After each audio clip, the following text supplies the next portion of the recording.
Seattle House Mafia. Welcome back to another Seattle House Mafia industry interview. In this episode, we sit down with multi-genre DJ, producer, and event organizer Mindy Christman, aka Miss Min.D. From her humble beginnings on the Wyoming Karaoke circuit to running multiple nights, producing floor-burning releases, and DJing at Seattle's premier venues and parties, Mindy has put the work in for the last 20 years, and it absolutely shows. Make sure you stick around for a mix where Mindy does what she does best, flawlessly traversing several flavors of house and breaks with unmatched fluidity. To keep up on all things Seattle House Mafia, make sure to like and subscribe. For now, sit back, enjoy the show. Seattle House Mafia. All right, welcome to another episode of Industry Interviews in the Seattle House Mafia studio. I'm Phil, your host, and our guest today just performed with the Shameless crew at Decked Out, also at Fractured at High Dive, and for People Music recently at the Monkey Loft. She has releases on Uniting Souls Music, _, 17 Audio, Late Night Monkeys, and Gigabeat Recordings, as well as collaborations with Melton Wax and Hector Rodriguez. She actually hosts some current nights too. There's Steam at the Orient Express, Sempa, which is the third Wednesday at Substations. We'll talk about that in a second. And then, as I mentioned before, Fractured, which is in Fremont. Last Wednesday? Last Wednesday. Yeah. I'm going to be honest. It's really hard to keep track of all the shit that you're doing. I kind of do a lot of stuff. And she is also the label manager for _ Recordings. Please welcome Mindy Christman, a.k.a. Miss Min.D. How are you? I'm amazing. Did I hit all the points? There was a lot. I didn't want to skip anything, but I was like, the first thing that came to mind was, God damn, that's why I asked you if you had a day job, because there's a lot going on with you. Yeah.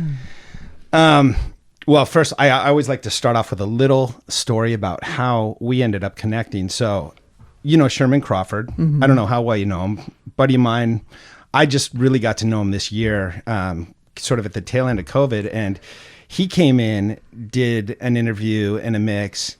And then I was talking to him about it after the fact. You know, we were just kind of, deloading on the whole experience. And he's like, hey, man, I don't want to overstep, but you know who you should really have in there is Miss Min.D. And I go, dude, I actually reached out to her yesterday. So nice. It's funny that how those synchronicities happen. Yeah. And I think it was a few different things. I saw you at the Bounce Brunch, also saw you at Monkey, and just I've been seeing your name everywhere. Plus you have a ton of things in the works. And his words were, legit, she is making shit happen.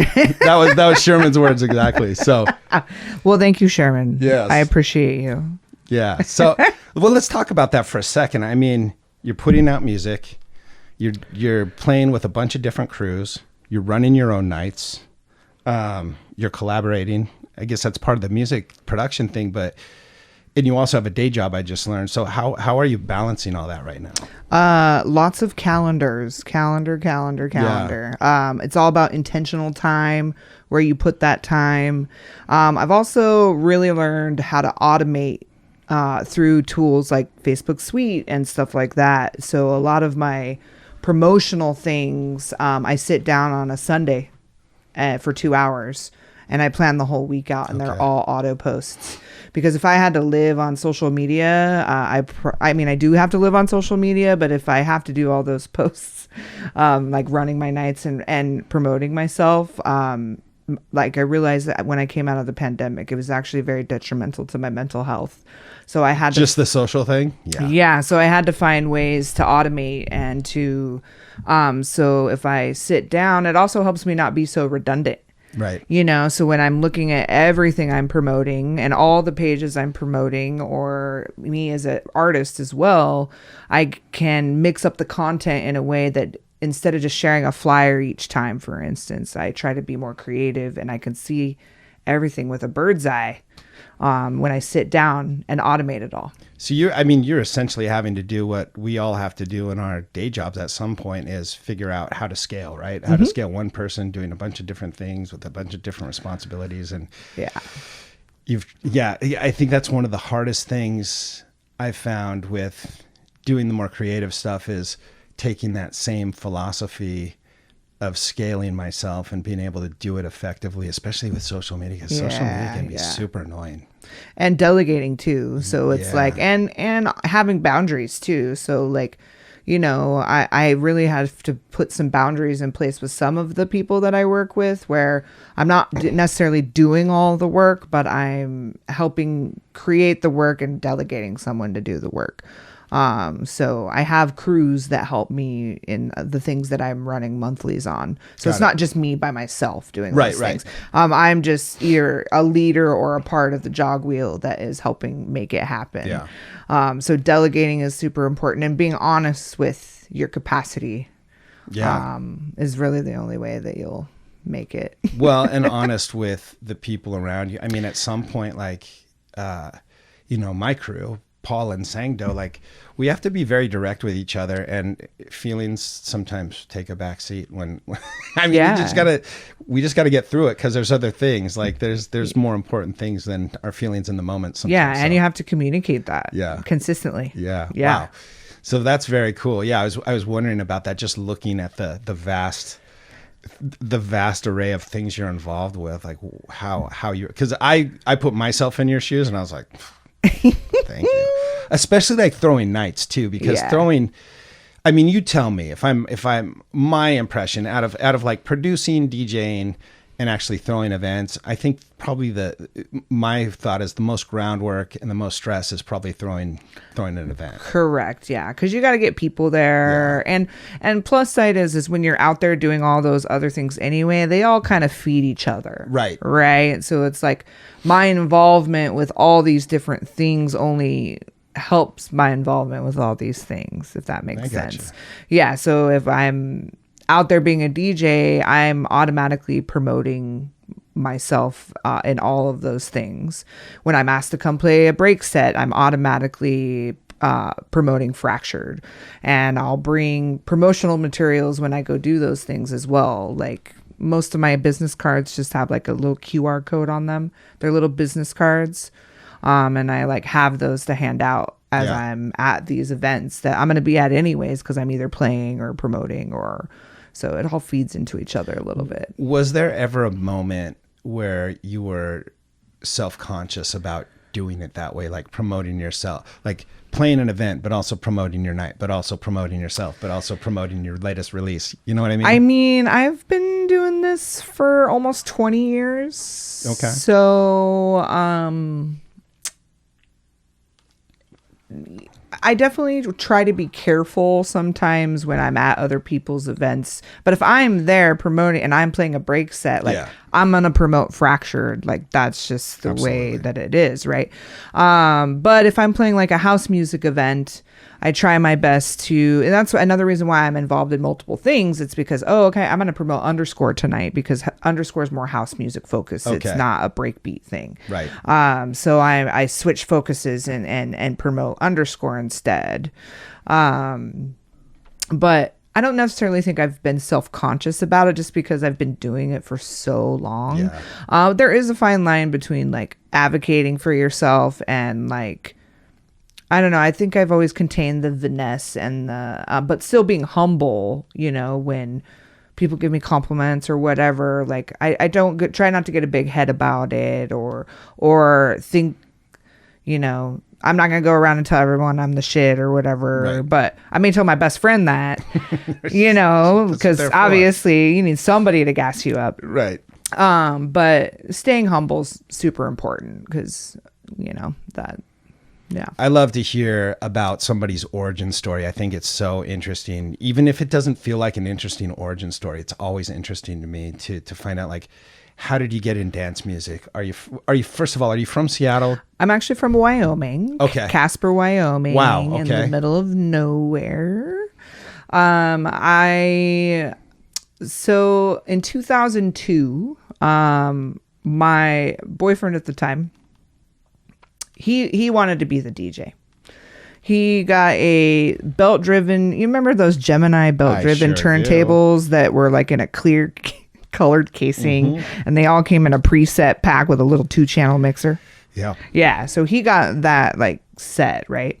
and a local DJ who we were friends with because we were getting into electronic music around that time. It was 17 years old, 16, 17. Right. And keep in mind, I'm in Wyoming, so there's not like a lot of us necessarily doing that. We really had to make our own events. And this is vinyl only at this point? Yeah. Okay. And so anyways, the local DJ had given us a crate of records. I see. And I started messing around with them, just playing around with them or whatever. And then I started to get a little bit better than my boyfriend at the time. And he didn't like it. He was like, this is supposed to be my thing. And I was like, okay, I'm not attached to it. It's fine, Well, then we broke up. And then I was like, I think I want to learn how to do this. So I went to the local DJ that gave us the records, who ended up being my boyfriend later. Shocking. I know, How did I know that was going to end? Yeah. But he was a great teacher. Right. He really supported me in teaching me, and he taught me a lot. He taught me so much about sound. I actually ended up moving to Seattle with him. Okay. We were together like 5 or 6 years, and so he just gave me, I started with UK Hard House. So, Tidy Tracks, Nucleus. Yep. And I started with that genre. And he just gave me like 4 records, and he was like, play these until you can play them, until you can beat match them. And then I moved to Washington when I was 19, pretty early in my life. For multiple reasons. A lot of it was there wasn't really a lot for the arts in Wyoming, and I've always just considered myself very artistic in a lot of different ways, especially musically, and there just wasn't really opportunity, and to get away from drugs, because drugs are bad. Sure. Well, so musically, were you involved with other kinds of music, or playing an instrument, or in band, or so I have a pretty deep musical background with my parents. My mom was actually a piano singer in a bar. Okay. That's how she met my dad. Wow. And so she was a trained piano player. My sister could play piano by ear. I could never learn the piano, and I'm kind of bummed now that I'm producing music that I didn't learn how to play the piano. But I did like trumpet, band. I was in choir, a cappella, and then I played the guitar in high school. So musically, I've always been like, my mom loves disco. Like, my disco roots come from my mom. And then she became like the local karaoke host in Wyoming later in life. Yeah, I gotcha. Okay, that was her like side gig. Yeah, that wasn't her day job. That was like on the weekends. Right, she would do that. So I would like enter competitions and like do lots of karaoke. Like karaoke competitions. Literally, you enter karaoke. I just want to make sure we capture this. Yes, that Miss Min.D was a karaoke queen in Casper, Wyoming. Yeah. Yes. Yeah. Okay. Perfect. You didn't give me that when it came to your intro bullet, so see how I started digging now. So musically, I have a lot of musical background. Right. And so Seattle was change, obviously, and getting away from maybe old cliques and drugs, but also there was probably the opportunity for seeing more availability around the arts, right? Yeah. So my the partner I moved here with, he was going to audio production school at Seattle Art Institute. You really hit a home run with that dude. Yeah. Right? And he taught me and on the side, as his side job, he would run sound at like the art fair or like different gigs like that. So I was just around it all the time. And we started a production company pretty early into us moving here. Okay. And we actually lived up in Bellingham first. Ferndale to be exact. And then we moved down to Bellingham, and then we moved down to Seattle. But we started Skunky Beats up in Bellingham, which was our first production company. And then we eventually moved down to Seattle, and so we just were always throwing parties, always throwing events. And were these like in venues, or were these in the woods? Were these kind of a little bit of both? Okay. There was a couple venues that we did in Bellingham. Here in Seattle, we used to throw parties at the Orb, the old Rainier Brewery, up on the top So it had like a really cool warehouse feel. Yeah. Because it was like some outdoors and then some indoors. Some really, really good events there. We also did like the King Cat back in the day. Sherman and I were reminiscing Yeah. about the King Cat and how like fucking amazing that place was. So unbelievable. And then Motor. Okay. Yeah, Motor was like one of the last venues. That's in Capitol Hill down you no, walked- Motor is Oh, actually no, in Soto, I know right what next I'm to the talking Krispy about. Kreme. Got it. Okay. It rebranded as the Comeback recently, Okay. and that's gone now too. But So they're not doing things there anymore. No. Interesting. And so you're doing basically one-offs there, or were you guys doing nights as well? Did you we have, were like, a doing stay? like quarterly events, so Okay. we were doing more, and they were more raves, Right. Multiple genres, multiple stages, and we would try to do all ages or 18 and up. And this was like before the laws changed, Right. with all ages parties. Were you bringing in headliners from? Okay. Yeah, so like I think Lazy Rich was one of the ones we brought in. I don't know if you remember Palmer and Puka from I remember PDX. seeing the name. I remember seeing the name. They were like break beats, AK 1200. Yep. I'm trying to remember who. No, else. I know. I'm making you go way deep. Yeah, in and keep in mind, Skunky Beats also had like a whole section of hardcore. I'm not into hardcore, but my buddy Doughboy is like, he has loved happy hardcore and hardcore since the 7th grade, and he moved here with us, and he's still doing that. Yeah, he's part of the Seattle hardcore. Very cool. With Ian K and all of them, and Jiminy Cricket. Gotcha. Yeah. You know, I went down, it's funny you say that. I went down like a vintage, like 90s hardcore party wormhole on YouTube, and they look like they have so much fun. Yeah. Like, but they're like living in a different world from like Friday evening to like Monday morning, then they go to work. You know what I mean? Like, Yeah. the UK scene was crazy, and I'm sure there was some of that here too. But Yeah. it's just, that was never been my music of my genre of choice. But like, props to them for how hard they go. Right. Yeah. Stomping hella fast. Yeah. Okay. So that makes sense. So you started this stuff in Seattle. It sounds like you're having some success. Would you say you were having some success? Yeah, we had some pretty big events. And what year are we talking? We're talking 2008 2005 to like 2007, I'd say. Got it. And then about 2008, I ended up breaking up with that person, and then I kind of went my own way, and then I started doing more club. I was 21 right at that point. So I started doing more clubs. So that was when it switched to like residencies at Knock Knock, Last Supper Club, Yep. Contour, Yep. and part of Broken Grooves and all sorts of different events. And there was a lot of spots then too. Because there was still Trinity. I think Merchants Cafe might have still been there. There was like all these it was places. robust. There was robust is the right word, because I think I was raving, late 90s, early 2000s, and I think I'm a little bit older than you, then I started going to the clubs a little bit sooner, so I missed sort of that segment of the raves that you guys were doing, but I was then starting to do, clubs myself and going out to clubs. So, but there's so much going on at that time. It's fun to talk to somebody, because I've had a lot of people who are a little bit more new school, besides like Sherman and John Lee and Terry and those guys. Yeah. But like, Rachel and Amy, they didn't get to see like that 2007, 2010, like it was cracking here in Seattle. Yeah. And you could go see different stuff. You could see a break show. Yeah. There was sometimes there was 2 rooms with And down tempo in the front. And I think D&B Tuesdays was at the War Room. Yes. Yeah. And then Onset was at Temple Billiards. Yep. Yeah. So it's like history runs deep. And I actually feel super blessed to have lived here this long. Yeah. And really gotten a taste of the history of here in Seattle. Yeah. And Last Supper Club was such a fun place. Oh, on yeah. It certain was one of nights. my favorite venues. Yeah. Yeah. And Contour, of course, because Contour. trusty old Contour. Yeah. R.I.P. Yeah. I know. I don't.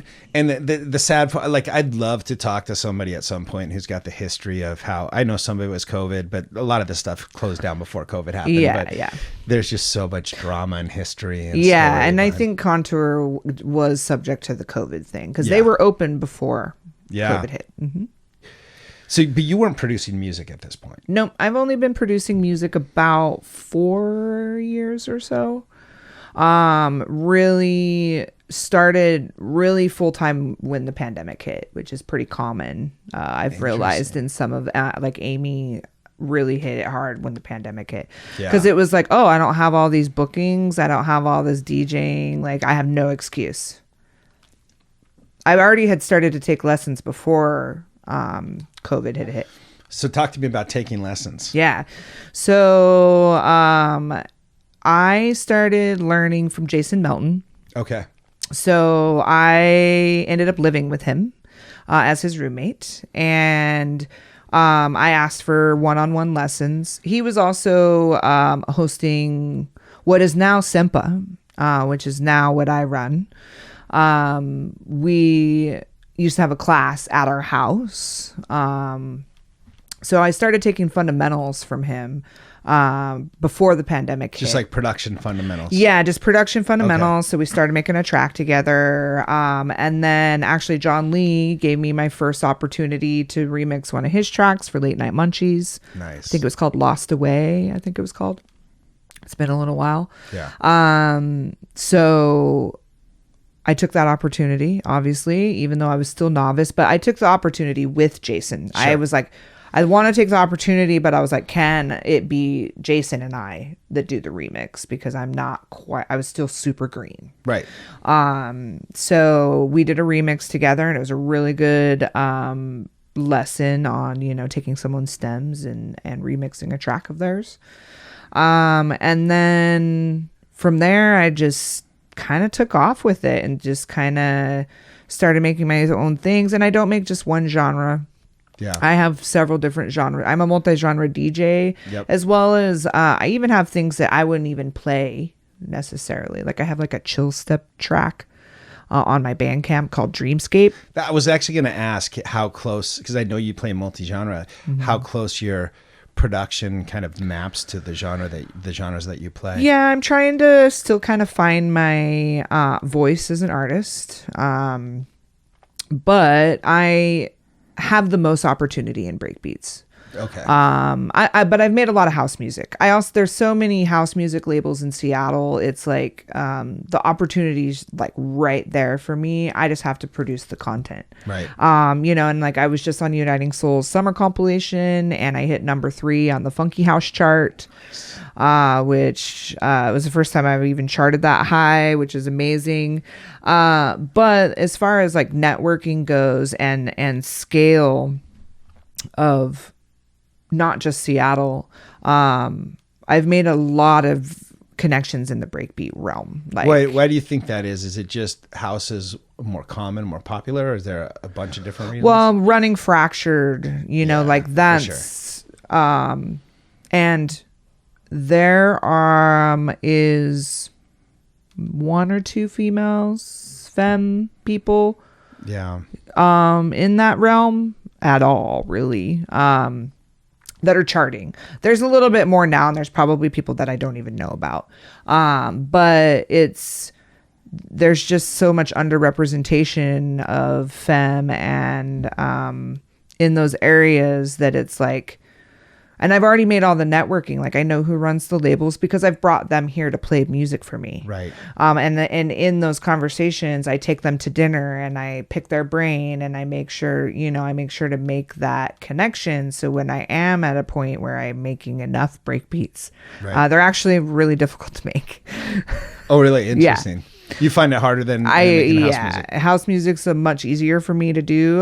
There's also like, what's difficult about breakbeats is how do I make this sound intriguing without overproducing it? How do it's really in the sound design. Okay, well, how do I balance the sub and the mids and the high? Like there's the intricacies that go into, and breakbeats is like very energetic, and there's portions of it that aren't. Some of it is dark and dirty, which is kind of a little more where I'm at anyway. But as far as where I'm at as a producer, it takes me way longer to make a breaks track that I would actually want to play. Right. You know, I've made some breaks tracks, but some of them I don't want to play. You answered it a little bit, but I actually was quizzing Sherman a little bit about breakbeat because he's a bit of a breaks head too, right? He sure is. What is it about breakbeat that gets you? Like, why do you like breakbeat? Or is there like something, you know, or does it just fall under that you just like electronic music and different flavors? It's definitely the syncopation. It's like the, you know, it's just more intriguing to me. It's more, trying kind of put me on the spot here. No. Like how? What else do I like about it? You know, like house is, I don't want to call house basic. Totally. You can. But I don't want it. Because there's so many forms of it. Oh, absolutely. And I mean, if you really think about it, breaks also has the same formula up underneath, right? Yeah. Like house is it has a very particular underneath, but so does breaks. So it's like, I don't know. I like kind of dark and grimy, bassy music, period, in my body and in my soul. And I've been playing breaks probably 15 of the years that I've been playing music. I've gone through a lot of different genres. Is breaks like the one that you just keep anchoring back to though? Yeah. And a lot of it probably has to do with my roots in hip hop. That makes sense. Yeah, you know, I love hip hop music. I also like gangster rap. It is very misogynistic, but I'm from the 90s, so it's like I know. It's like it's hard to hate that shit because we grew up with it, right? Yeah. So, you know, I tend to have, you know, depending on the party, I try to watch who I'm playing for. But if I play for like Slut Garden, they like it dirty and raunchy and grimy. I love it. No, and it was a tough question. In fairness to you, and one of the things that when Sherman and I were talking about was breaks are interesting because they can either be used to build tension, or they can be used to completely blow the fucking roof off a place. Like there's some, if you use them right, like even in a house or a techno set, like, you can just destroy it. Yeah, and it's unexpected. Yes. It's I don't know. I just find them very intriguing and there's still like emotion behind it, and they're super energetic. And, you know, like I didn't really necessarily get on the dubstep bandwagon, but that was kind of when breaks supposedly died, was when dubstep, you know, became a thing. But it's basically a super, super, super slow down breakbeat anyway. Right. No, totally. No, I love that you love breaks. That was actually when I first heard, actually at a rave, I heard Donald going back and forth between like breaks and techno, breaks and house, whatever you want to call it. We just called it techno, whatever back then. That was when I fell in love with breakbeat, and those were the first records I was buying were breakbeat. Yeah, you know, Donald Glaud's actually on Fractured Nation as one of our residents. He's such a monster. Yeah, I do have a cool story though. Yeah, please. I booked DJ Dan. Nice. To come play breaks for my birthday. I love it. Pre-pandemic. Yeah. And we were at Monkey Loft, and because we used to have a bi-monthly at Monkey Loft on a Friday, and that would be where I would bring my headliners. Because I used to have a Sunday night at Cremwork, and that was a weekly. Okay. And that's not always where you like. I couldn't always bring my headliners there, so I also did a bi-monthly at Monkey Loft. Anyway, Dan came, and you know Dan, he's so stoic. He like doesn't smile really. He's just stoic. Yeah. That's just who he is. So he came to play breaks, and I've never seen him smile so much, first of all, in a set. And I was standing behind him, and he turns around and he's like, "Am I doing good?" That's hilarious. I was like, Dan, of course you're doing good. Yeah. And I was like, look. Anyway, it was super funny. Isn't it amazing, those artists that you look up to, or that you've brought in because they're a big name, and they have that sort of like they still need to be reaffirmed sometimes, which is cool. Like that means they actually give a shit about what they're doing. It's the ones that don't need that, I think, that I worry about, because they're just like, this is a job. I'm getting 5 figures for this. Like, Dan is a lovely human. Yeah. He's so humble. Yeah. Yeah. No, he seems like a cool guy. I met him long ago, and I actually think at some point I like opened for him at Medusa when he was playing, when they used to bring in headliners for house sets. Yeah. But yeah, he's a very cool guy. Awesome. Yeah. No, that's a cool story. And so you know Donald as well. Yeah. Okay. Yeah. I think he's here this weekend, actually. I think isn't he playing in the forest somewhere or under a bridge? It's under. I think there's a gig under a bridge somewhere. Yeah, you know those renegades. Yeah. Under that First Avenue. I mean, I don't know where it's at. I don't know where it's at either. But I know I saw pictures, and I might have stopped by, and there was hundreds of kids there. It was a pretty good party, it's honestly. Not a secret anymore, but yeah. Hopefully we didn't let the cat out of the bag. It will be done before this airs, so it will be fine. It's totally fine.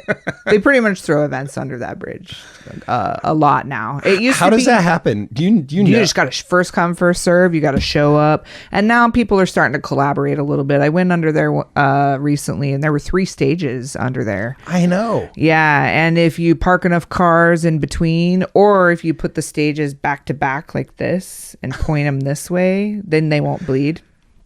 Yeah, it's very weird. And they're literally bringing sound. The neighbors don't care. Just it's an industrial area. Yeah. So there is no neighbors. There's no neighbors. There's no neighbors. But still, you know, somebody would complain at some point, but no. That's so cool. Yeah. But that's the shit I love, right? Yeah. And I think you coming from the rave scene and being involved for 20 years, you probably have felt those special moments with these, like, this party should not be happening now, and this music should not be this good, and there should not be this many people here, and we are killing it right now, right? Yeah, I love that. Yeah Very cool. So I feel like we kind of covered your history, and we're sort of bleeding into now where you are today, like what's going on, and we go back to the original thing, which I was just like a little bit dizzy trying to figure out how many things you're involved with and looking at your different nights and organizing that. So one of the questions I had, purely selfishly, is out of like DJing, producing, and throwing events, like do you love one kid more than the other? Well, that's a great question. So right now, I am having a hard time with some balance of it all.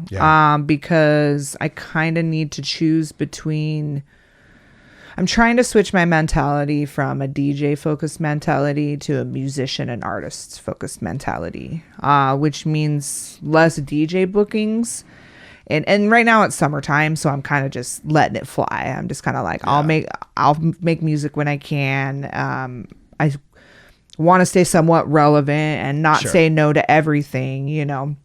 I've also got super choosy and picky a little bit about what nights I'm involved in and what I'm doing, and I'm still targeting certain ones that I haven't played before and stuff like that. But at the end of the day, I'm not just saying yes to everything that's coming through, because I really do want to focus more on producing, because that's just my next step, you know. Like, I've been DJing for so long, and I love DJing. It's a great expression, and I won't stop doing that, but it's time to think a little bit broader and bigger than just Seattle. And that requires me to make music, and that requires me to make time to make music. Right. So that's definitely personally, I love that part of it. But they all serve a different purpose, right? So promoting events and hosting events, obviously I'd love to create a vibe for people to come and enjoy themselves and let loose and be one with music. I also like to give opportunities. So Fracture definitely I pride myself in giving new DJs or DJs that haven't played breaks before.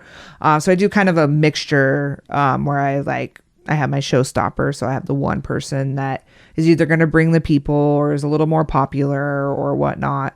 I have one debut usually in the beginning and then some residents on there. That's so cool, though. Yeah. So I try to...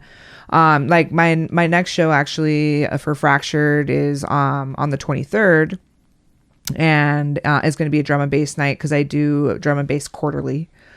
And 3 of the people haven't ever played Fractured before.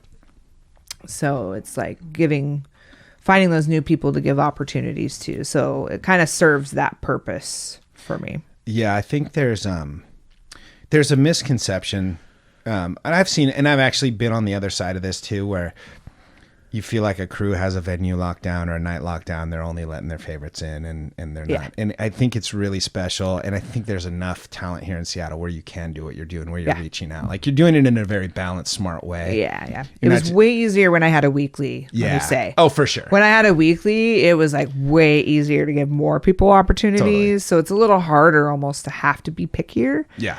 Because you only have 4 slots a month that you're trying to promote, and it's like who deserves those? Like, who am I to decide that?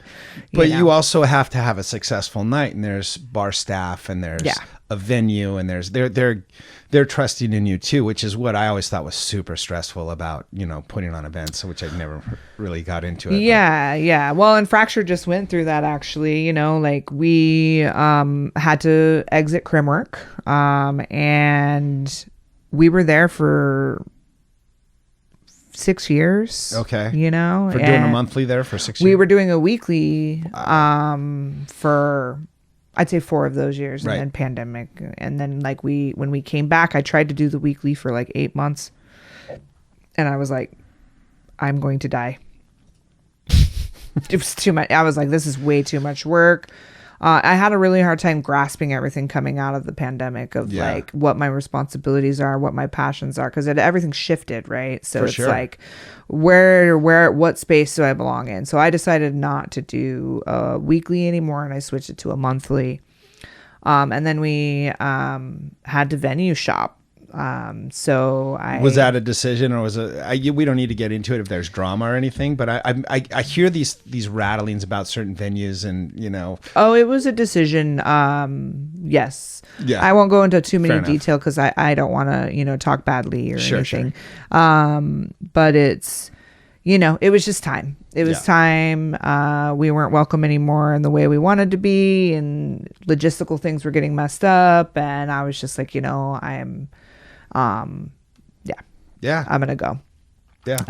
So then I hit up the High Dive because like Reflect was there, and they were starting to just do more homegrown electronic music there.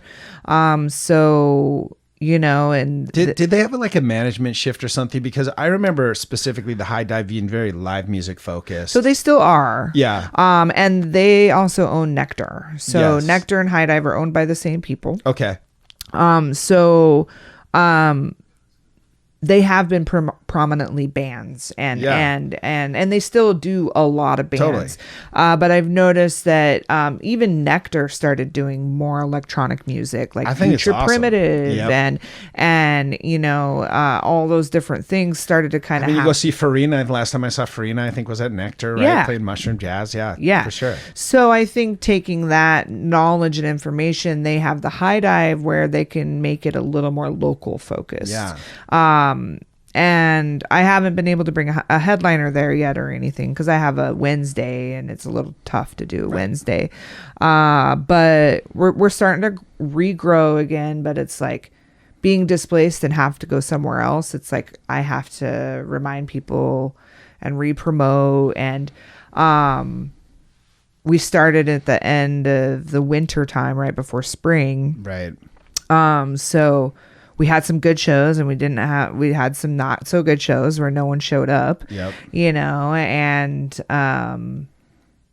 so we're kind of always at risk of potentially not being able to stay if we can't get the people there. Right. So that is stressful. Yeah. It is stressful. But at the end of the day, I can only do the best that I can to promote the sound and have my crew promote, and And it's primarily breakbeat besides the drum and bass. So anything broken. We do breaks, drum and bass, and UK garage.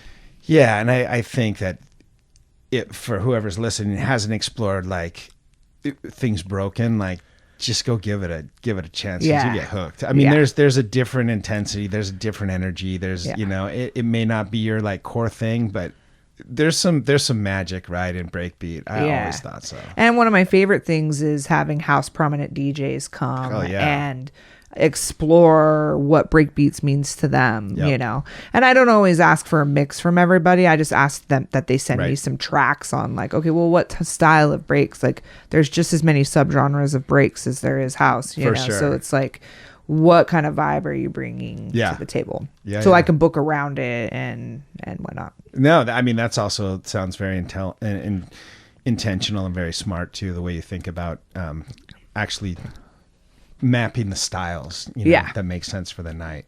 Mm-hmm. And I don't know if everybody thinks about it that deeply. I mean, you'd probably know better than me event throwing, but sometimes shit feels a little bit scattered when you go to a house. Well, it's all about communication with the artist, you know, and that also within that, there's so many professional DJs here in Seattle. So I recently, the People Music lineup, we got added to the Loft, and Simpo was before me, and then Goner was after me. Right. And all of us just communicated. Yeah.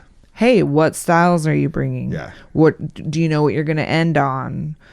Even though like we don't have to cater to each other, but the reason why we did that, and I'm glad that we did, it made that night seamless in the genre, and we went through all sorts of genres.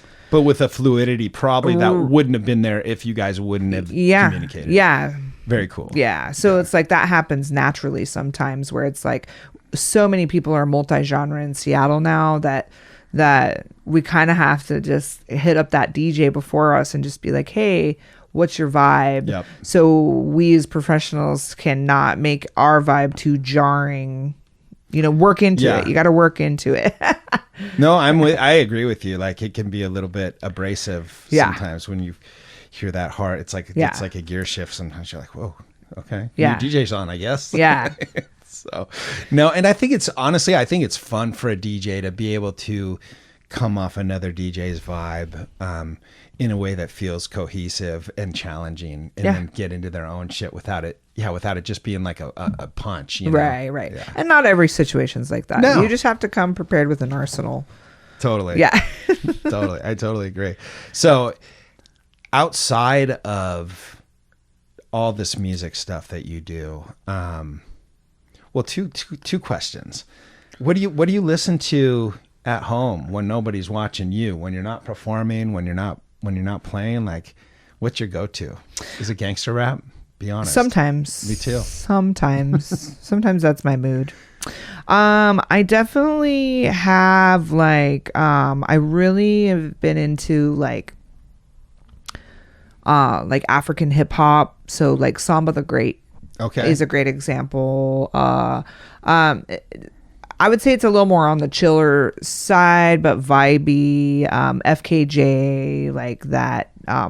You know who that is? No. I just act like I know who it is. So he's like a loop guy that has a bunch of different instruments.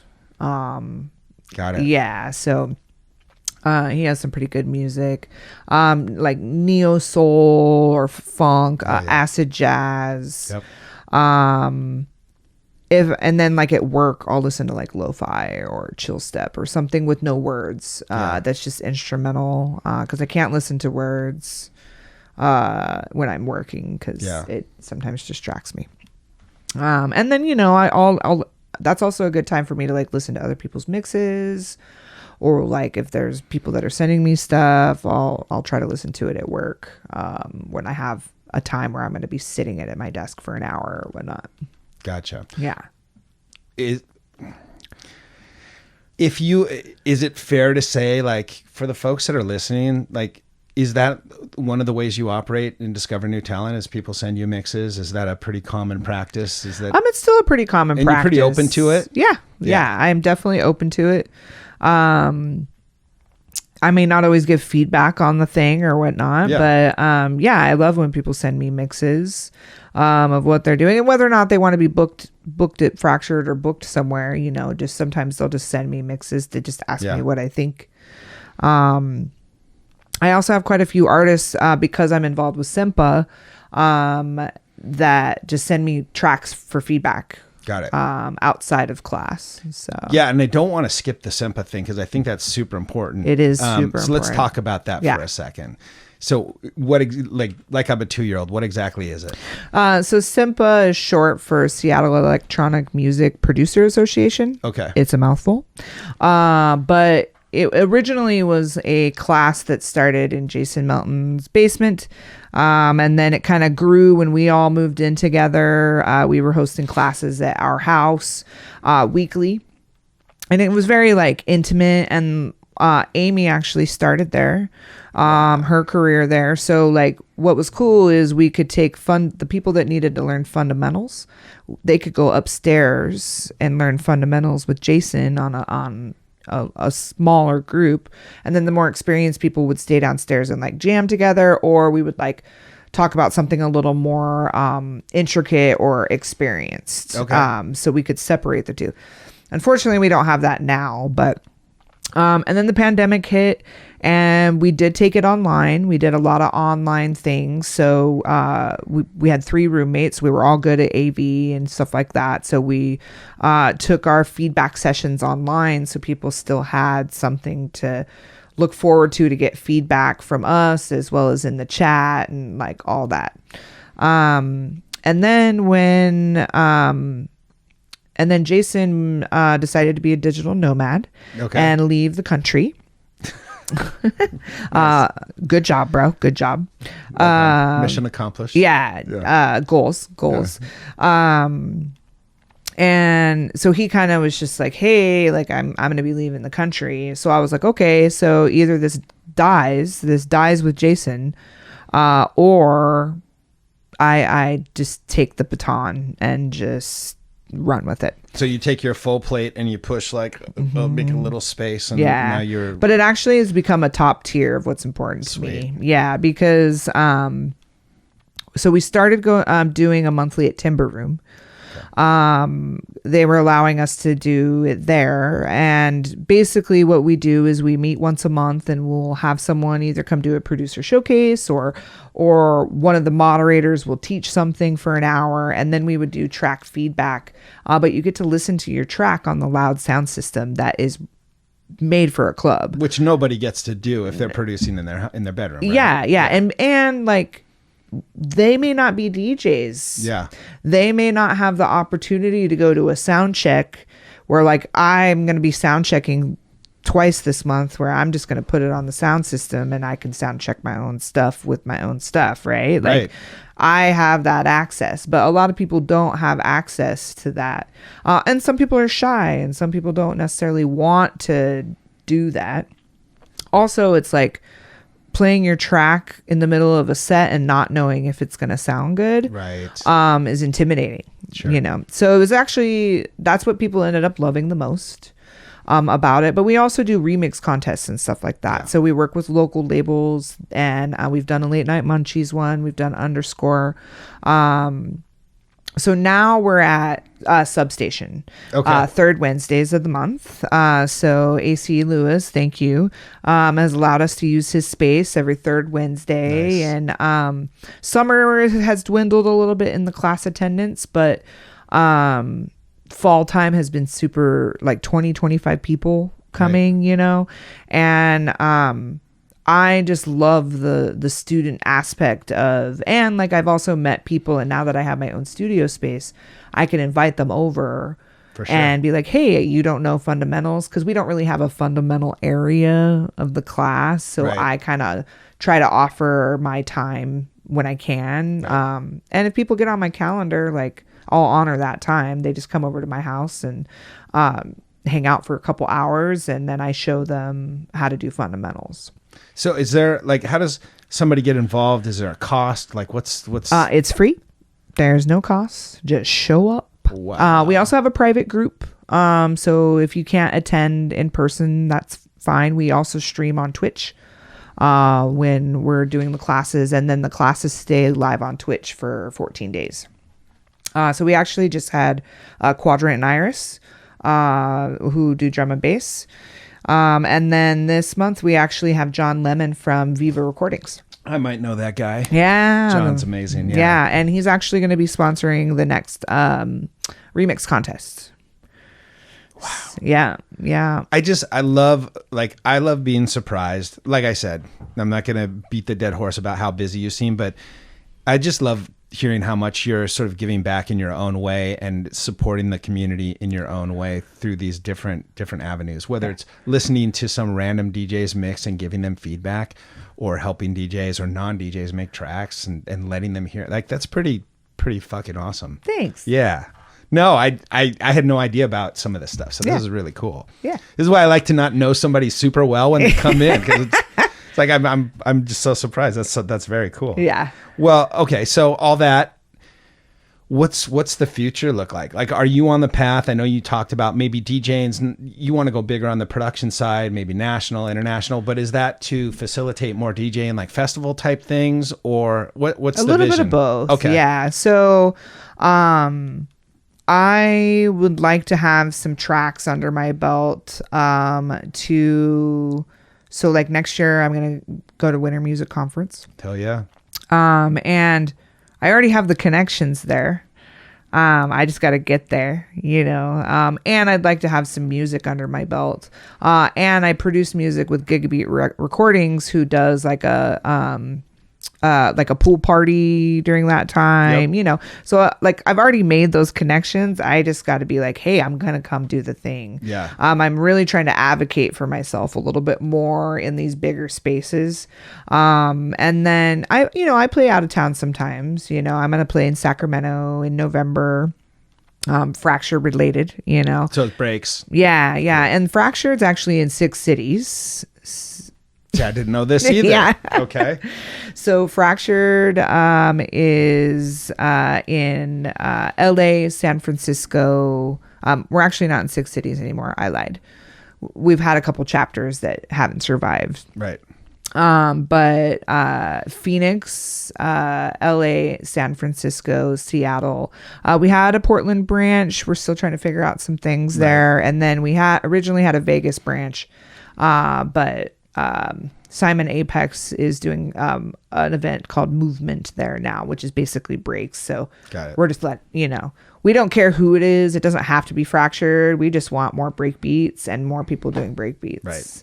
Because the more people that are doing break beats, the bigger the network, the more we can all help each other and get more people booked. So when we bring a artist from the UK, for instance, we do a Fractured tour, so we can get them 4 dates, so the price is better. Right. And then try to get them booked elsewhere with our connections. Just connect it all together so their trip makes sense. Yeah. That's awesome. Yeah. Oh, that's very cool. Yeah. So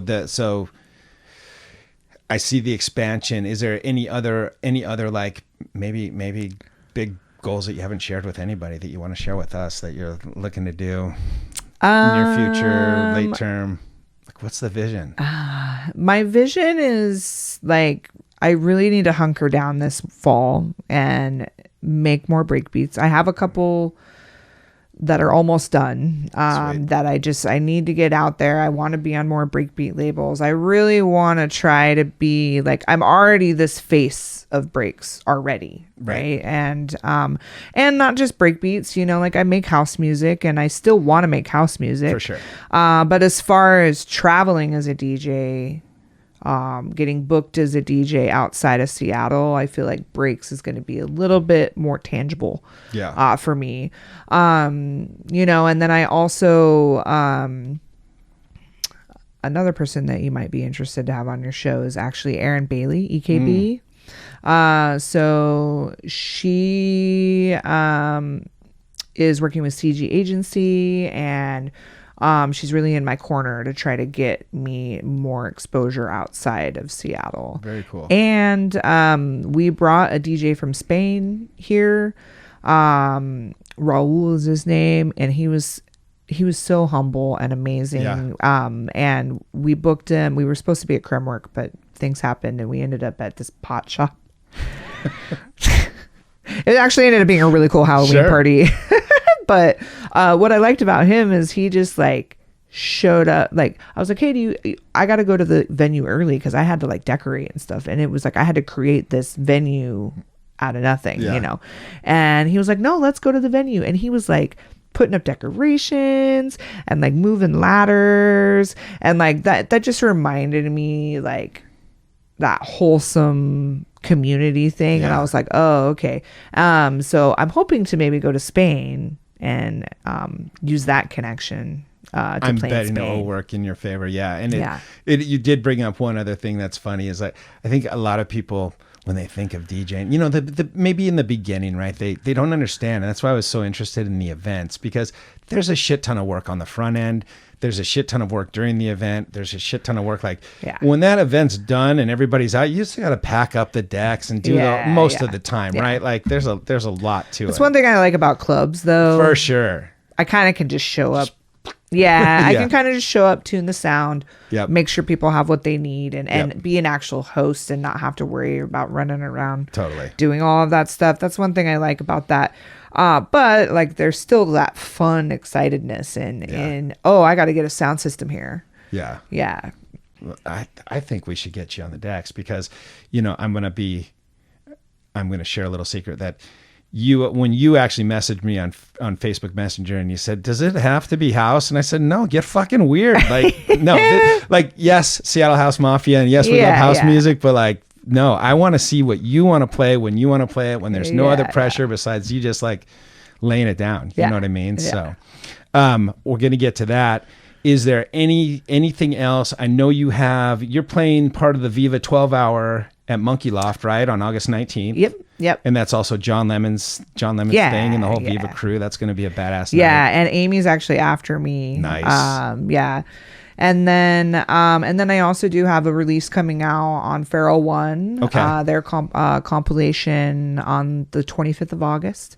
And it is a breaks track. It's called Luna.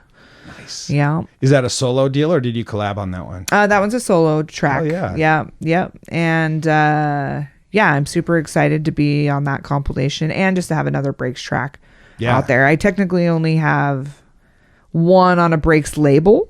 Okay. And then one that was like a remix contest situation. But yeah. But I have a feeling there's going to be more. It sounds like more. Yeah, I have like 4 that are about 85% done.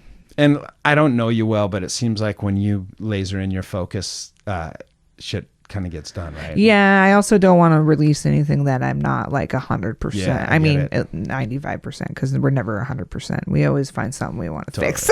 Totally. Yeah. I mean, that's all I got unless you got anything else. No, I think that's it. Yeah, I thanks appreciate for coming in. Yeah, I appreciate you asking me. And, of course. Yeah.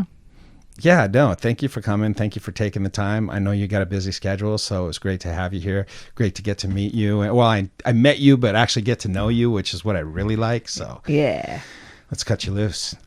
Coming loose. All right. Seattle House Mafia.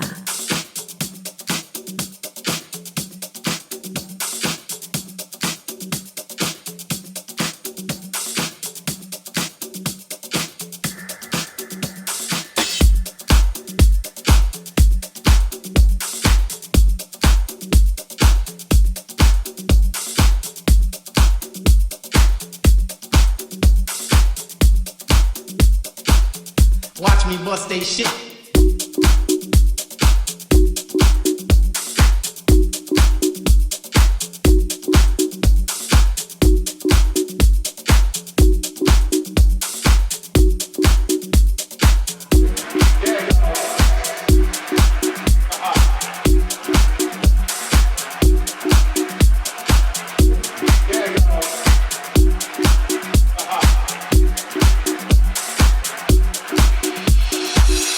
Watch me bust they shit. Okay.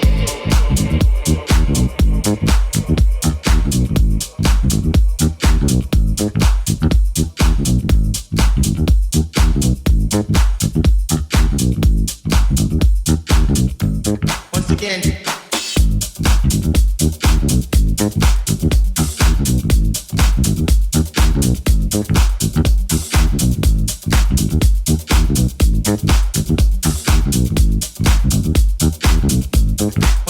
tip.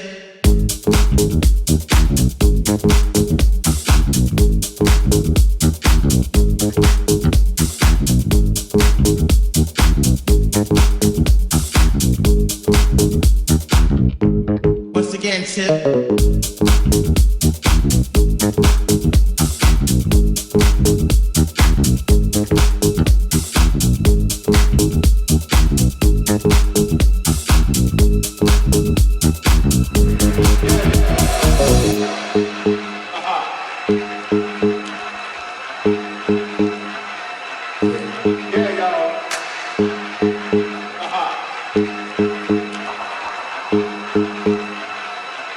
Watch me bust they shit, okay?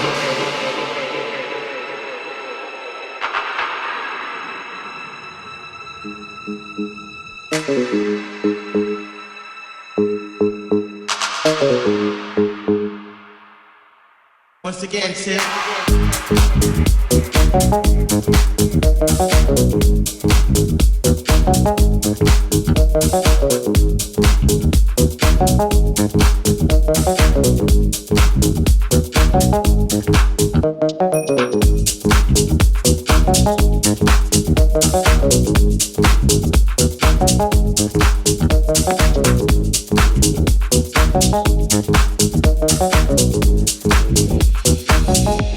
Once again.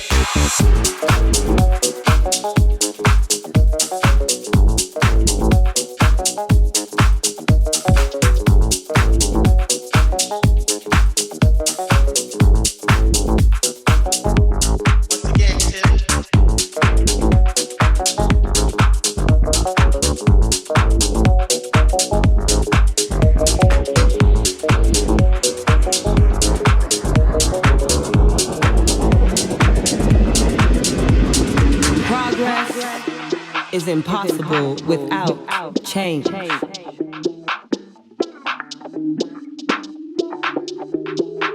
It's all about expression. Express yourself to the music.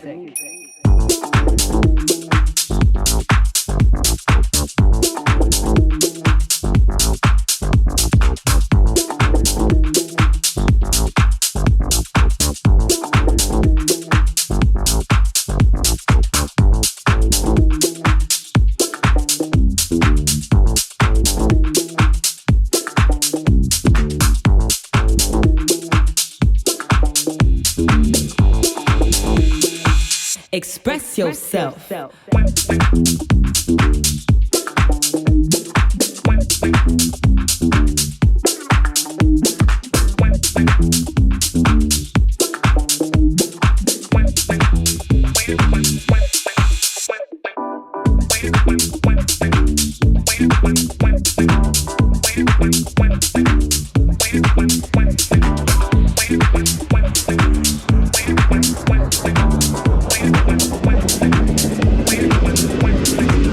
Progress is impossible without change.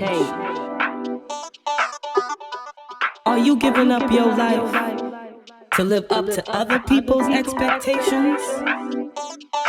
No way. You just have to be true to yourself, to be good to yourself, and love yourself.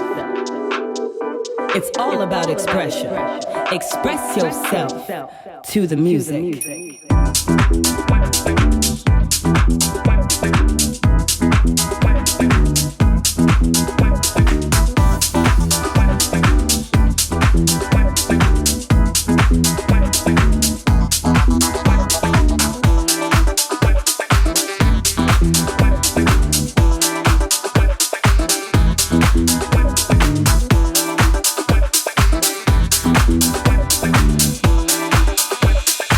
Express yourself.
contest or something like the best this and the best that. I happen to be, I know who to pick for certain styles.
People are people are people.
tell you something?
Somebody say the power of music.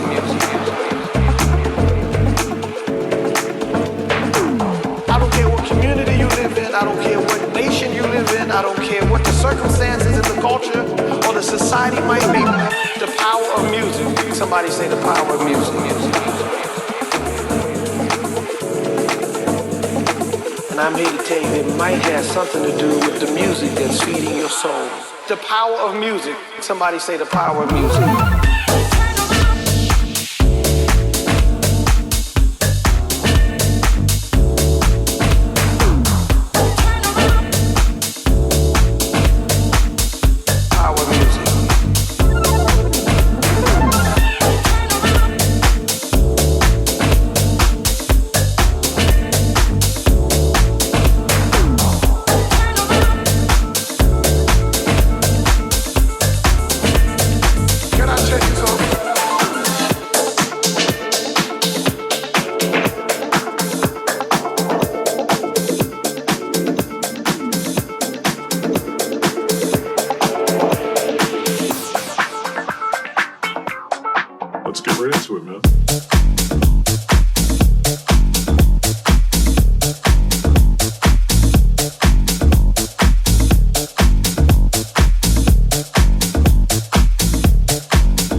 when the beat drops, just keep swinging it, get jiggy. Get crunked up, percolate, anything you want to call it oscillate, but no tech visit. We want to see you get live on the rhythm of me ride, and my lyrics I provide electricity. Girl, nobody can tell you nothing, cause you don't know your destiny. Your sexy ladies want par with us, they not the car with us, they not war with us. In the club, they want flex with us, they get next with us, they can't vex with us.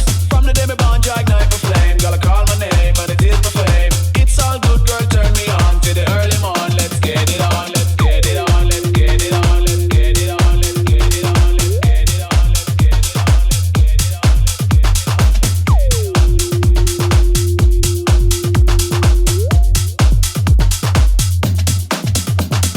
shake that thing, miss, gonna shake that thing, miss, Annabella, shake that thing, miss, gonna shake that thing, yeah, gonna shake that, shake that, shake that, shake that, shake that, shake that, shake that, shake that, shake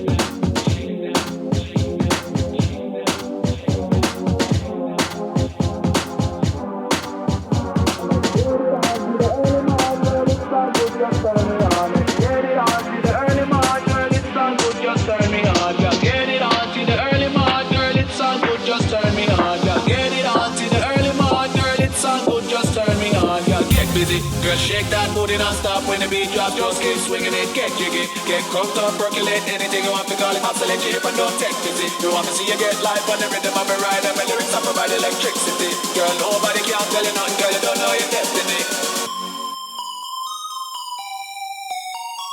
Shake that.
Let me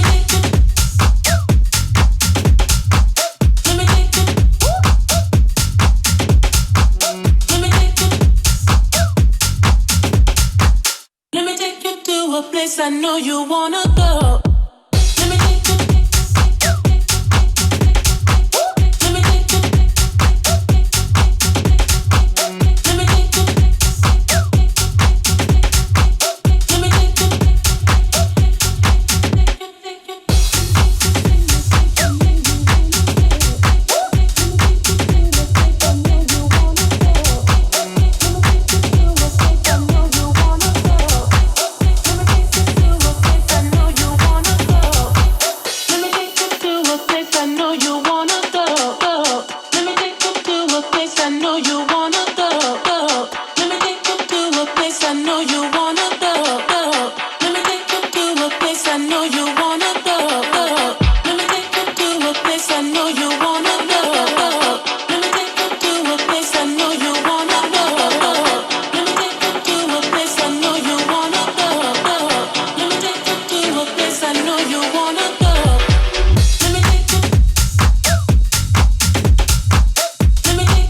back.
I'm coming down.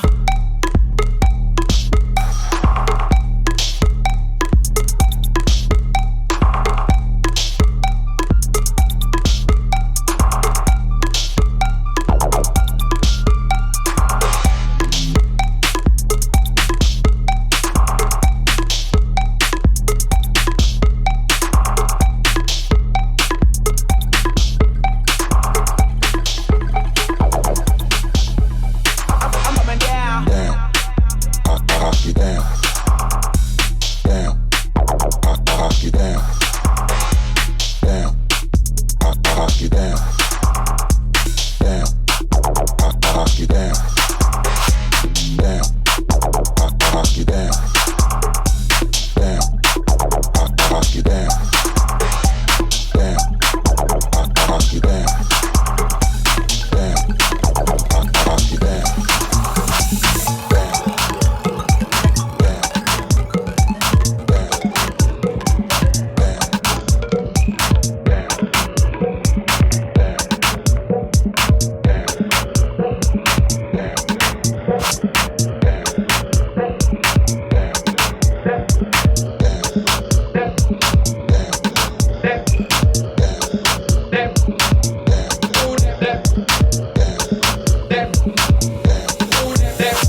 Step.